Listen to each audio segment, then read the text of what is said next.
Kilon Shelley, welcome back to Culture Shock with Short. And this is still on this same topic of how much do you know about Africans and Africa. So I'm an African, I'm also American, so I grew up in Africa for about over 30 years of my life, and in my late 30s I came to America. I've been here for over 10 years now, so I understand a little bit about the American culture here, and also a great deal about the African culture, especially from my perspective of the country where I grew up from. So I don't know everything about Africa, but at least from the country I grew up from in Africa, I know quite a bit. So if you know more than myself, you want to share about your culture in Africa, please write to me. It's cultureshock@gmail.com. So please share this channel as well, subscribe. I'm talking about black empowerment, how black people should come together, especially Africans and those in diaspora. We're talking about Africans, black people in Brazil, in the United States, in every part of the world, how we can connect. So this is one of the topics I'm talking about, to see to encourage people to know more about Africa and Africans. In my last video, this is the third part, to understand what I'm talking about and be to be able to contribute. Watch the part 1 and part 2. So in my last video I talked about Aliko Dangote, the richest black man in the world, and how Africans are able to out of the lack, out of the devastation from colonial masters and all kind of things that is happening in Africa. Africans are able to thrive. You have to understand that Africa is going to be the final destination. They're calling it the dark continent, but I tell you what is happening in the world now. Everybody is looking to Africa to save the world. So first thing I want to highlight here is I talked about the year of return that happened in Ghana for our people to come back and visit the homeland and connect with the homeland. So before I go into the next, I want to talk about one article that came out in Business Insider. It says the CEO of Twitter and Square says he's moving to Africa for at least 3 months next year because the continent will define the future. The link is going to be under this video. I'm going to read it again. The CEO of Twitter and Square says he's moving to Africa for at least 3 months next year because the continent will define the future. Jack Dorsey, that's the CEO of Twitter and Square. So if a white man, if a Caucasian said he's moving to Africa, that the continent will define the future, is it going there because he loves Africa? No, it's not because he loves Africa. He's going there because he wants to exploit. He believes that Africa is going to define the future. So if people like himself will go to Africa, how much more our people that are able to sustain themselves here. You're an African, you're able to sustain yourself, you're able to travel. Why not go back home and connect? One thing I found out about our people, black people mainly, is that we kind of like think our thinking is really narrow. It's not broad. A lot of other races, their thinking is broad because they think not just about themselves and their family. They think about the world. They think about their race. They think about other people. So when you think about other people, you take responsibility for other people. You start getting ideas on how to benefit the human experience. But I think a lot of us black people don't do that. We are more concerned about ourselves. We're more concerned about our immediate family and maybe the block where we're raised and stuff like that. So I think we need to change in that aspect. So the CEO of Twitter and Square is going to Africa for 3 months. He said because Africa is going to define the future. I've made so many points on why you need to connect back with Africa as a black person. I was talking to someone who was a friend. She told me that, see, that would be so exciting for me to go to a country for me to go to a place where everywhere I look, there's going to be people like myself. That is, they're going to be black people like myself. Well, that's what we experience growing up. That's what I experienced growing up. You don't see people of other colors when you're in Africa. You see people like yourself.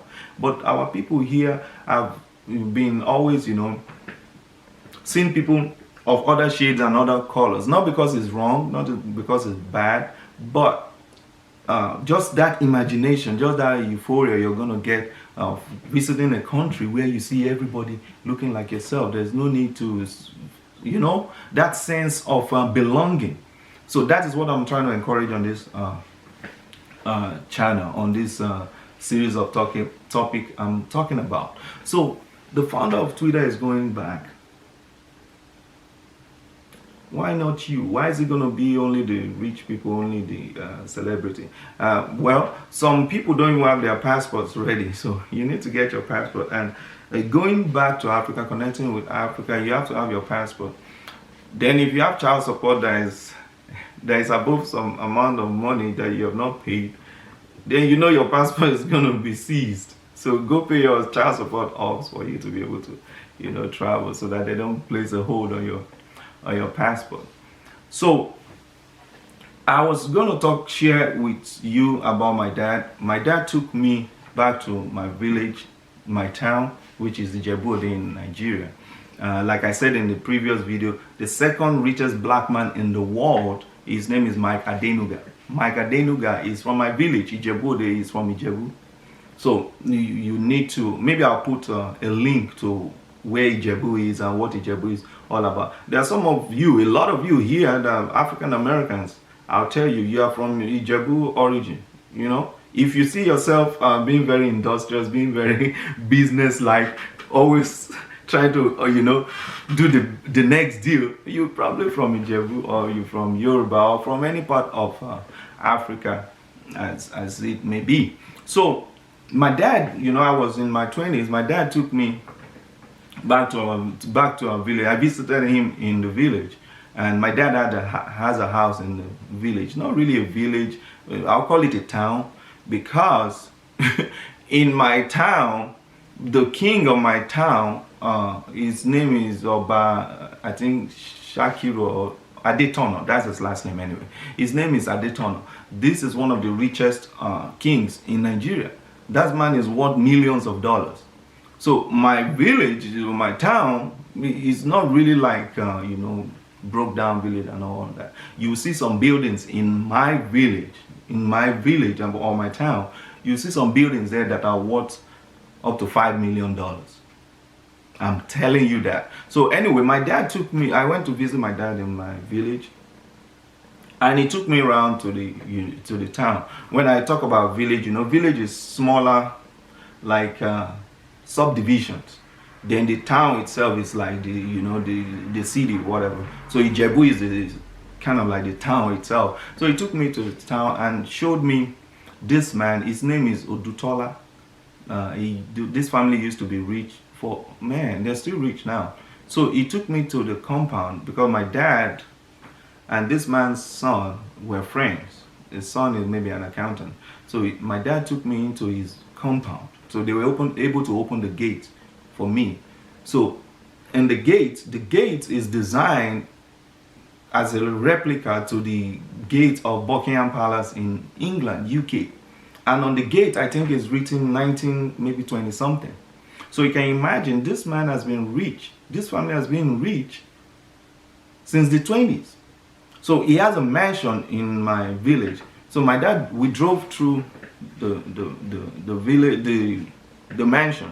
Inside the mansion is not just one building. Inside the mansion he has about 10 buildings, concrete, real building like you have in Britain, because the design of the houses, he designed it like Buckingham Palace and Village in the UK, because the British colonized Nigeria. So this man designed his house, his mansion, like the Buckingham Palace in the UK. And this house has been there since the 20s. He has about 10 houses, 10 buildings in that compound. So I was so amazed. I'm like, what? These people have been rich since that time? My dad told me these people were doing trade with the Caucasians, with the white people when they came to Africa. They were selling things to to the white people. They were selling maybe salt, all kind of stuff in exchange for what the white people brought. So this family has been in business. So where it is known that people from my tribe back home, they're really industrious. They're really industrious. They're really into a business. So why am I saying this? I'm trying to say this to tell you that what the media tell you about Africa is, in a greater extent, is wrong. It's all fabricated stories to make you.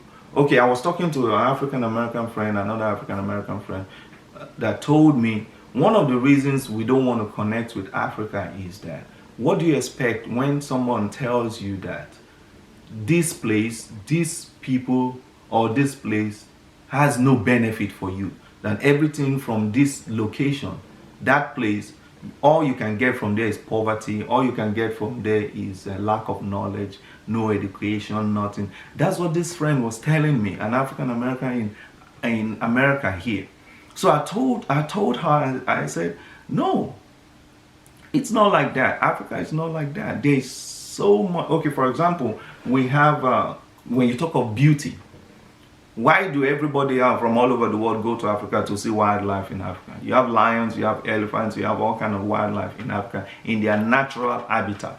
You see people from the Western world, they go to Africa to just have a look at these animals, and some of them bring them back to the Western world, and some put tigers in their house in America here.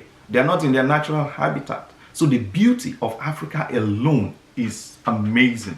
For example, we have Victoria Falls in Africa. Victoria Falls, when waters come crashing down like a curtain down to the river. So Victoria Falls is the widest waterfall in the world. It's really big. I watched a documentary about Victoria Falls. I'll put the link to Victoria Falls on Wikipedia under this video as well. So my dad showed me this, and I was able to imagine. I was thinking in my head then, in the early 1900s, our people have been doing trade. You know already that Africa is the birthplace of civilization. If you go to Egypt, you know what Africans have done there. Even the Egyptians, according to history, when you dig into archaeological facts, you'll find out that Egyptians were originally black people. They were black people. When you look at the Bible, the Songs of Solomon, a book in the Bible, Songs of Solomon, King Solomon fell in love with Queen of Sheba. The Queen of Sheba is a black woman. The Queen of Sheba is from Africa. When we talk about beauty, Africa's got it. My younger brother told me about a nation in Africa that the most beautiful people in the world are in that nation. So my brothers, African American brothers, if you're looking for beautiful black women, my younger brother told me the country of Eritrea. Eritrea has the most beautiful people in this world. That is, the women there, their skin is like silk. Their skin is like silk. It's black and beautiful. So people are coming to understand that the black people are beautiful. So I'm just giving you a clue. So go look for Eritrea, type Eritrea on the map for you to see how, black is beautiful. I tell you that. All right, so this is what we're talking about. That, okay, for example, I want to talk about a mineral resource. The nation of Congo is called Democratic Republic of Congo, DRC. I had a friend in Houston here who told me about that country. That country is kind of like in the center of the equator. Is in the center of equator. Those of you that know geography, you know what it means by being in the center of equator, where the tropics or whatever. But this country is blessed with the most natural resources of the world. And one of the natural resources from the country of Congo is cobalt. Cobalt. I'm going to leave a link about cobalt there too. Cobalt is a material that is found naturally in the earth, but 50%, I know that it's more than 50%, but what they said on Wikipedia is 50%, but I believe it's more than 50%. 50% of cobalt that is used on earth is from the nation of Congo and Zambia. There's a belt, there's a place, it goes into the nation of Zambia and Congo. 50% of Congo of cobalt used in the world is found in that place. What is cobalt used for? All your cell phones, all your computers, all your laptops. The lithium ion batteries that is used in Tesla cars and all those batteries, what makes them not to explode is because cobalt as a material is used in these batteries. If plastic is used in this battery, it's going to melt, it's going to catch fire. But cobalt has a resistance to heat. Is the only material that has that resistance to heat, that it can be used in lithium ion batteries. So look more up on cobalt. And what happened is the DRC, the Democratic Republic of Congo, has been suffering civil war for decades, maybe 4 decades or 5 decades now. Excuse me. Has been suffering war, civil war, something like that, for 5 decades now. Not as a fault of their own, but as a fault of them having all these natural resources.